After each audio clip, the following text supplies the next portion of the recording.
known to all of you as the Amazing Randi. Now, this man is a magician, and I see he's already gathered some of his props, and he is going to do a magic trick. Just so you know, he is legitimate. What props? Magician. Who uses props? Wait a minute, Randy. Glass of water? No, Randy, Turn it into wine? Yeah, that'd be nice. Thunderbird. For Christmas? Thunderbird. No, we'll let you leave Thunderbird at home. Randy has devoted the last years, decade probably, into investigating claims of alleged phenomenal abilities of certain people. Many of these people are television ministers. You know, they get up there and they're healers, faith healers all over the country. And he has really spared no one. Your lawyers must be kept very busy. Yeah, they're threatening lawsuits all over the place. One of them, the Amazing Grace, says she's going to sue me for $6.1 million. I don't know why that odd amount, because I called her a bimbo in the book. Now, all I did was quote a reporter in Toronto who said she gave new depth of meaning to the word bimbo. I wouldn't insult bimbos around the world by comparing them with the Amazing Grace. I mean, they'd come down on me, you know. Did Pat Robertson sue you? No, not yet. He's probably going to make suing noises pretty shortly, but he's unrevered now. You know, he's no longer the Reverend. No. Since he's running for president. What a fearsome thought that is. Not a pretty picture. Not a pretty picture. Anyway. But here's a guy who is a Yale University graduate. I mean, Pat is a man who comes with some wonderful credentials. Absolutely. What happened to him along the way? I don't know. Faith healing. Yeah, he got the call, I guess, and I guess he found out how easy it was to do a thing like that. The astonishing thing about Robertson is that I have a very short chapter in my book because it's like trying to nail a handful of grape jelly to the wall. You can't do it. You know, it's a very impossible task. And I found that with Robertson, the thing that really annoyed me more than anything is here's a man who claims to be crystal pure. You know, he claims all of these wonderful character, let's say, perfections, and yet he knew very well in many cases during his healing days that people of whom he presented videotapes on his own program saying that they were healed of certain diseases as a result of his ministry, he knew at the time that he broadcast them that those people had died from those diseases, and yet he decided not to share that with his audience. I think that is not representing things as they actually are, if I can put it kindly. Would you talk a little bit about Lourdes, because you went there, and that's why you're in such good shape today. Yes, indeed. The thing that astonishes me about Lourdes, the real miracle of Lourdes, is that people go there, they bathe in the spring water, and they drink from exactly the same water. Now, people with skin diseases go there and they bathe and they drink the water, and other people drink the water. The miracle to me is that the disease doesn't spread to everyone and they don't come all the way dying on the train as they leave. As a matter of fact, the interesting facts about Lourdes are these. Over 20 million people over the years have visited Lourdes seeking a cure of one kind or another. Only 65 have been accepted by the medical board that they have at Lourdes, and that medical board is highly questionable. They ask any physician who comes through town, who comes through Lourdes or goes there with a patient perhaps, or just to visit as a tourist, two questions. Are you a Roman Catholic? The answer must be yes. B, do you believe in miracle cures? And the answer must be yes. At that point, he is asked if he wishes to serve on the committee. And I found out in examining cases 64 and 65, the latest two cases they've had over all these decades of Lourdes in operation, that they were perfectly ordinary healings that would be expected to happen that way by chance alone. It's not a case of miracles. The church has accepted what they like to think of as miracles, with very, very few provisions for really investigating it carefully. I want to ask you one question about that. We all know about the power of the mind. Indeed. I mean, we have seen that, and It's there's a very lot of powerful. medical research into how the mind can control certain disease processes. If someone believes that by going to Lourdes or a similar shrine that it's going to make them well, again, you know, here we go, power of the mind. Right. And It may very positive well thinking. help. That's the point. It helps. But in most cases, these are psychosomatic diseases, or they're diseases in which the internal systems, the immune system, for example, can be triggered to react. But the point is, if a disease then occurs, which is terminal, a case of a broken neck, a broken back, a missing limb or some such thing, people will also get into this magical form of thinking, and they can't be helped under those circumstances. The danger is that it lulls people into believing in a supernatural method of healing, which in serious cases may do them no good whatsoever. It has some value, but that value is very deceptive. Right. See, my objection is not necessarily to people going to a faith healer if they believe in their hearts and they've tried everything else. Indeed. That's going to work. I object to these people ripping off everyone, having the Exactly. gall to charge fortunes of money. I've got cases in that book, Joan, that are so frightening. I don't know that you've come upon it yet, Arlene, but the case of the lady in Canada. Lords, yes. Well, the case in Canada, they extracted something like $31,000 from a lady in Canada who took all of her life savings. She rifled her husband's bank account. She actually stole from her mother and her son to get enough money because, in her expression, she didn't want to miss God. And then when she asked for some of the money back, they decided they didn't have the money to give her back. And when I got in touch with her by telephone, the astonishing thing to me, and I don't astonish very easily, I'm in the business of amazing people, not being amazed myself, she said, "Oh, I still believe. I think they're still very good people." Even after they had robbed her blind and refused to help her out when she got into serious trouble after stealing that money. Yes, but that's an unusual case. That's really extreme, isn't it? It is extreme, Yeah. except that most of these people don't really want to go after the faith healers, Arlene. That's the thing that interests me. Even when they find out that they're crooks, they don't really want to go after them. They just want to sit back and lick their wounds. Yeah. And they let other people be victimized by it. Not me. I'm going after them. Listen, what happened? How did you happen to get the MacArthur Prize, and what was that? Well, the MacArthur Prize is, it's almost supernatural itself.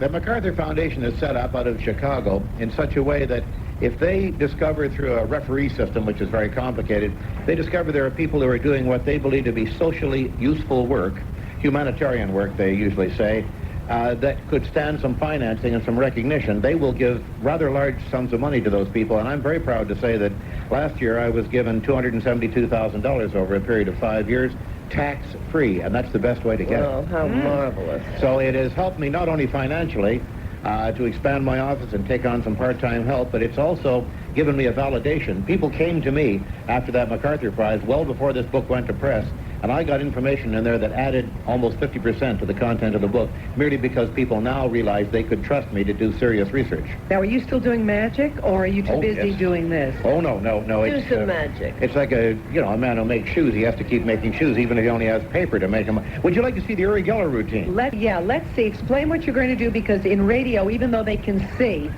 it's a little foggy today. I'll project a picture into their mind, so I'm Okay. sure they'll get the idea. Everyone gather around the radio. These are Sardi teaspoons, I believe. It says The best quality. Stainless steel, Japan, the very best. I mean, Arlene, perhaps you'd do this for me. I think you've done this with me before. This is a stainless steel spoon, a teaspoon. I want you to just hold it between your fingers like that with your elbows on the table, if you would, please. Here, I'll move the book away. Just sit your elbows on the table. Very nice. You do this very well. Hold it up where everyone can see it. Hold it close to the mic. Now, I'm going to begin stroking to the the mic, center everybody. of the spoon. Now, Arlene is holding it by each end, between her fingertips. You watch it carefully now. It's going to seem to get, look, it seems to be getting sort of floppy. You can see. Look, it seems to actually be getting wobbly and sort of funny. Look at this. You're getting funny. It's turning soft. Look at this. Is it soft Look, now? Wait a second. Let go of Are it for you a second, bending? Arlene. No, I'm just going to hold it. Look at this. Look. It's getting rubbery. Look, it's actually Randy is now flexible and bending the spoon. And it just broken fell in into half. And he broke it in half. How did These you? Sardi spoons, they better get some better silverware in here. Well, how did you do that? Now, can you put it together? Terrific. Well, I'm like an arsonist, Joan. You see, I can burn houses down, but I can't put them back together again. That's How the did you big do problem. that? Very well, I thought.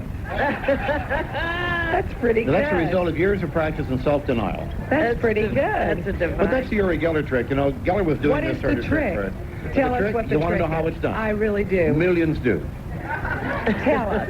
If I told you that, you'd be as smart as I am, and I don't want you to be quite as smart as I am. And he still has to make a living, just because he wrote All this right. book. Look, there's another spoon sitting here. Watch this now. Okay. Watch this. Now, this is the really hard part. I don't know whether this is going to work or not. Keep your eyes on it at all times. Watch it carefully. You pick it up like this, hold it up in the air, and it just suddenly seems to melt away, and it's gone altogether. And I haven't figured out how that's done either. But it's a dematerialization of some kind, obviously.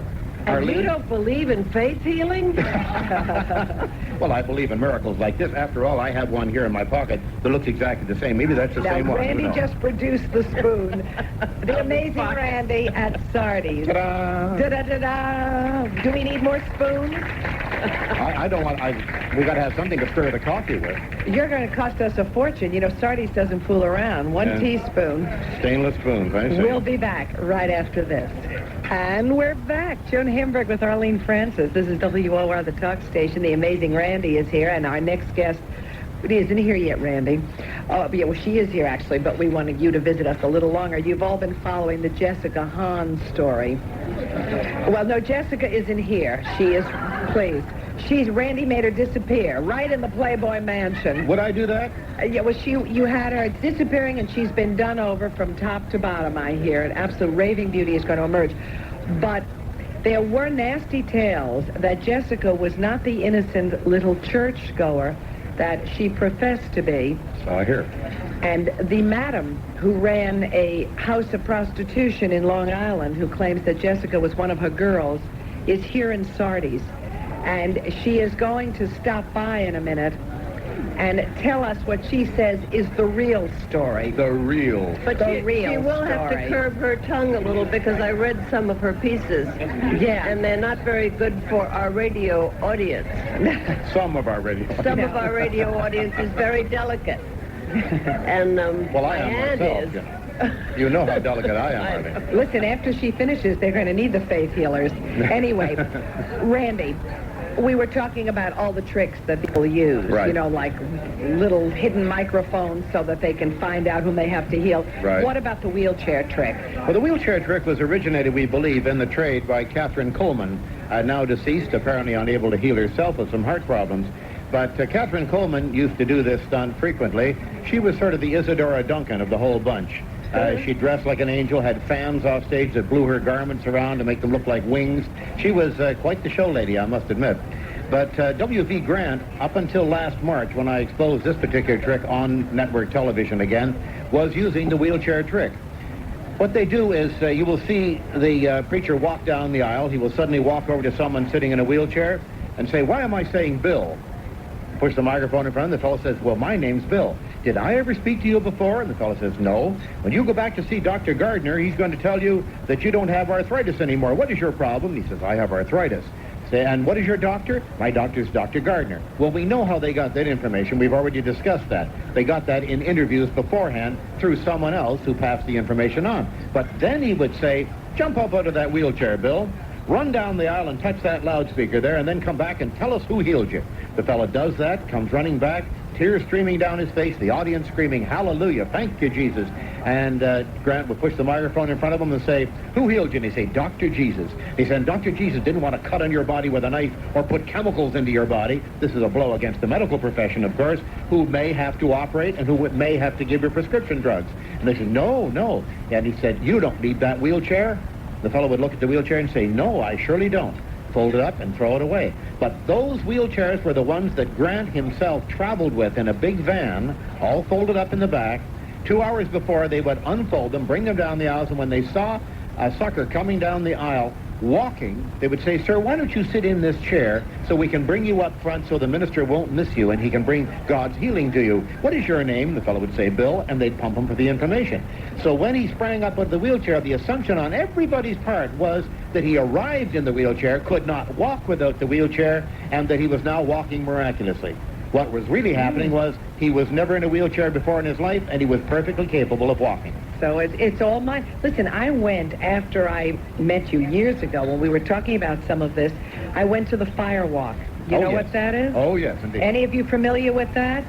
That was also like this. It wasn't a faith healing, but people would gather all over the country, pay hundreds of dollars for these seminars, and the end result was you were to walk across in your bare feet a roaring fire. Right. So I took Sherry Henry, a broadcaster with whom we work. She took me, and we went to this thing, and it was unbelievable. Here were hundreds of people carried away. I mean, it was like mass hypnosis. It was Who very walked across the fire? Everyone but Sherry and me. The entire place. I'm telling you, there were only two of us. And at one point she said to me, "Should we?" I said, "Are you crazy?" But the truth is, it's because we had to really almost fight ourselves not to walk through Joan, the you fire. could have done it very easily. It's a non-intuitive thing. Here is my challenge to the firewalkers. They say that fire is 1,250 degrees Fahrenheit, which it is. Yeah, I saw them Extremely build hot. it. Right. Now, my challenge to them is, why not walk across 3 or 4 waffle irons at 400 degrees Fahrenheit? And they've all refused that. They have also refused to put a frying pan down in the middle of the fire, let it heat up, and as they walk across the fire, take one step inside that frying pan because they know that it's a matter of specific heat. Those coals impart very little heat to your foot except by radiation. It's a non-intuitive thing, and we can't get into all the physics of it, but anyone can do it with no preparation whatsoever. The Amazing Randi, and Randi's brand new book, The Faith Healers. Carl Sagan actually wrote the foreword. That's right. Which is very impressive. The book is available in all of your bookstores. And when we come back, speaking of walking through fire, we'll have a little more about Jessica Hahn and the very madam who says Jessica was part of her life, and her group will be here to tell us more of the story. I had mentioned just before that break, and you notice there's a hush that has come over the room because our guest is Roxanne Dacus. We have ventured a little out of character for this particular story, and we wanted to bring it to you, something that the madam herself has written about and talked about. Jessica Hahn's madam, that is, that's what is said. Mm-hmm. It isn't that we thought it would be titillating to bring you the details of Miss Hahn's sex life. It's just to show you that you can't fool all of the people all of the time, though she certainly fooled Mr. Baker of the PTL. I would like to just ask you, who does your hair? I do. Are you a beautician? Yes, I am. Now, wait, everyone. I want all of you at home to gather close to the radio, and I want all of you here to watch while Roxanne holds up her hands. I have never seen nails like that. Would you do that and show everyone? She has nails that are, how long are those nails? About an inch and a half. 2 inches. And they're two-tone. They're Three-tone. three-tone. Tell us, work real close and They're tell us black, what they blue, are. and Black, blue, and silver. Black, blue, and silver nails. which is better than being black and blue yourself, which is what you might have been as a result of these pieces that you have talked about. Before we even get to Jessica, how did a nice girl get into being a madam? Was it easier than being a beautician? Well, I won't say it was easier than being a beautician, but at the particular time I had 4 children to raise, and being a beautician was not quite paying the bills and feeding the children. And it was a difficult decision to make to get in that type business, but I can say at the time it kept my children with me, and it kept them fed, and it kept the bills paid. And it's a part of my life I'm not proud of, but it's a part of my life that I'm not ashamed of, in the sense that I kept my children together. And Did the that's kids main know thing to what me. was going on at home? Not at the time. Since I was arrested, I did have to explain to them what happened and why. And they're very You must have been understanding. very young when you started. I was very young. Yes. And 4 children already born before you opened house, as it were? Yes, I did. I had most of my children when I was still a teenager. I see. Now, how did you get the local ladies to seek gainful employment? It's not that hard, because most of the men would say, do you want me to bring another girl in to work with you? And then that girl would say, I know another girl. And then somebody else would come in, I know another girl. And before you know it, you have people all over yourself, you know. And then you would rent them out, sort of, at times, wouldn't you, to other houses of ill repute? Yes, sometimes, yes. Was it profitable? Sometimes not, depending on the time of year and things like that. What brought you to telling the story as you have told it about Jessica Hahn? What made you do that? To mainly get the truth out. I don't think it's right that she says she's a virgin when she wasn't. You know, anybody can be raped, but if you're coming forth on a false pretense, that's not right. No one's to hurt somebody. And that really is what made you do it, huh? Yes. Do you feel better now that you have done that that's out of your system and you've told the story? Does that help you? I feel a little bit better. I'll feel much better when the entire truth is out and people really believe it. I'll feel much better. You know, it's very hard. Some people don't believe it, as you know. I know that, and I knew that would happen. You know, it's like anybody can come forth and say a story, and it's up to the individual person to believe it. And it's like But I did say, you when have the a lot entire of- truth is believed, I'll feel much better. Did you have a lot of people that agreed with what you said and knew about all the girls that were there Yes. alongside of Jessica? Yes. Who obviously, from what you say, was not easy. She was difficult. Well, she was rather difficult. She's got a very hard attitude. Now, did you find her, you claim, or she found you? She found me. Most of the girls found me. But you know, Roxanne, your ex-husband and son say that Jessica never was part of your group. Your son says he was Okay. involved in the family business for a while. My son was never involved in family business. He was 10 years old. Okay, you can't be involved at 10 years old. My ex-husband did not meet me until the middle of 78. He was never in the house in 77 or the first part of 78. We are entangled in very bitter court proceedings. He's very bitter because I've gained custody of the children. I have an order of protection issued to me by the Suffolk County Family Court because of sexual allegations and physical allegations that went through the court against him with my children. And because of this, I was issued an order of protection preventing him from coming anywhere near myself or my children. And in the courts, he was told to go 18 months drug rehab and 18 months to a psychiatrist. So because of this, he's very bitter, and I expected him to come forth and say very ugly things. This is really, you're saying that all this is revenge. Now, today, in today's paper, Jessica Hahn took a lie detector test. Did you read that? Yes, I did. And apparently claiming that she was a virgin. I mean, really, who cares? But the fact is that She does. because it's worth a lot of money for this woman. I mean, you can see what a country we've become, that virginity will make you a millionaire today. I mean, we better tell our daughters, right? No, no, no. But at any rate, they claim that she took a lie detector test and that she passed with flying colors. You know, she says, yes, she was a virgin, that this all did happen to her, and that she never was a prostitute. Well, all I can say is I know what the truth is, and the truth is going to come out, and I don't care how many polygraphs in the world she takes, you know. I tell you It doesn't something change interesting. the fact. You have a quality of telling the truth. It's very interesting about people. You know, you look like a gorgeous girl that could have been in one of those houses, and I probably was. the queen of them all, because you are quite a beautiful woman. Thank you. But you have the truth about you when you talk about Jessica Hahn. Do you think that too, or don't you think so? Yes, I think that you have a reality, but I will tell you that when I first started hearing Jessica Hahn, the truth is I think a lot of us believed her too, you know, whether we wanted to or Well, not. Most people would. You know, any story that comes out, you tend to, when you first read it, believe it.